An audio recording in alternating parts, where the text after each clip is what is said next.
அவர்கள் தலைமையில் இப்பொழுது இந்த நிகழ்ச்சி சிறப்பான முறையில் நடைபெற்றுக் கொண்டிருக்கிறது. அனைவரும் வந்து தவறாமல் கலந்து கொண்டு தலைமை பொறுப்பேற்று நடத்தக்கூடிய முன்னாள் நமது ஏன் கண்டுகொள்ளவில்லை என்றால் இந்த திமுக முக்கியஸ்தர்களே இந்த கொடுமையான செயலை செய்திருக்கிறார்கள் என்று மக்களுக்கு புரியும்.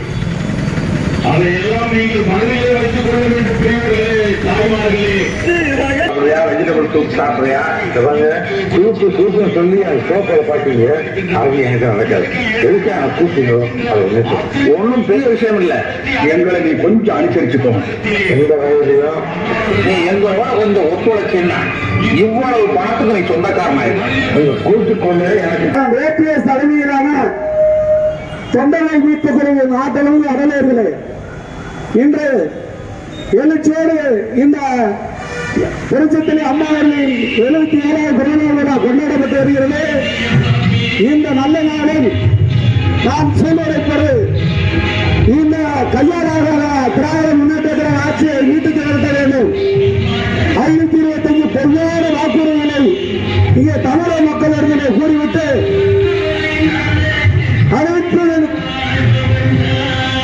அனைத்து பிரச்சனையை நிறுத்திவிட்டோம் என்று கூட்டுறவு போட்டுக் கொண்டிருக்கிற அந்த கையாளாக திமுகவை சட்டம் ஒழுங்கை சீர்கேடாக இருக்கின்ற அந்த திமுகவை பொருளாதார சீர்குலையில் உள்ள அந்த திமுகவை வீட்டுக்கு அனுப்ப வேண்டும்.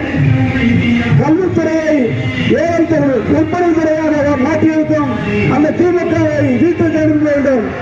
அதற்கு இந்த பகுதி பொதுமக்கள் உசாப்பட்டி பகுதி பொதுமக்கள் வியாபாரிகள் தொழிலாளர்கள் விவசாய கல்விகள் அத்தனை பேரும் ஒன்று கூடி இந்த திராவிட முன்னேற்ற கழக அரசை விரட்ட வேண்டும் வேண்ட வேண்டும் என்று இந்த நல்ல நேரத்தில் கூறிக்கொண்டு இந்த அதிமுகவை பாவடித்துக் கொண்டிருக்கும் அந்த கையாளர்களை அந்த நச்சு பாம்புகளை புரட்சித் தலைவர் அம்மாவை ஆண்டாலும் புரட்சித் தலைவர் எம்ஜிஆர் ஆண்டாலும் மன்னிக்காது. கண்டிப்பாக வருகின்ற 26 அண்ணன் ஓபிஎஸ் தலைமையில் புரட்சித் தலைவர் அம்மா ஆட்சியை அமைப்போம் என்று புரட்சித் தலைவர் பிறந்தநாளின் சூழலை ஏற்று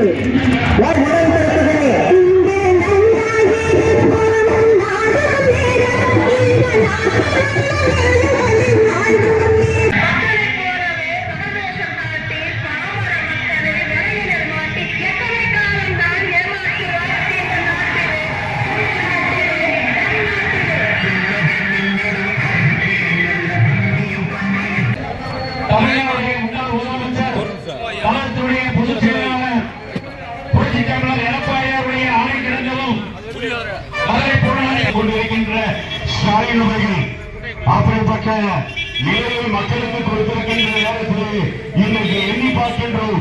புரட்சித் தலைவர் எம்ஜிஆர் ஆட்சி எப்படி, புரட்சித் தலைவர் அம்மாவுடைய ஆட்சி எப்படி, புரட்சித் தமிழர் எடப்பாடி ஆட்சி எப்படி, மக்கள் எல்லாம் அரண்டு போய் ஒழுங்கி போய் நிற்கின்ற ஒரு நிலையை இன்றைக்கு ஆட்சி நடத்திக் கொண்டிருக்கின்றவர்கள் நடத்திக் கொண்டிருக்கின்றார்கள். இப்படிப்பட்ட நிலையை மக்களுக்கு எடுத்துவிடுவீர்கள். இப்படிப்பட்ட நிலையை மக்களுக்கு அடித்து மீண்டும் தமிழகத்திலே புரட்சித் தலைவர் அம்மா அவருடைய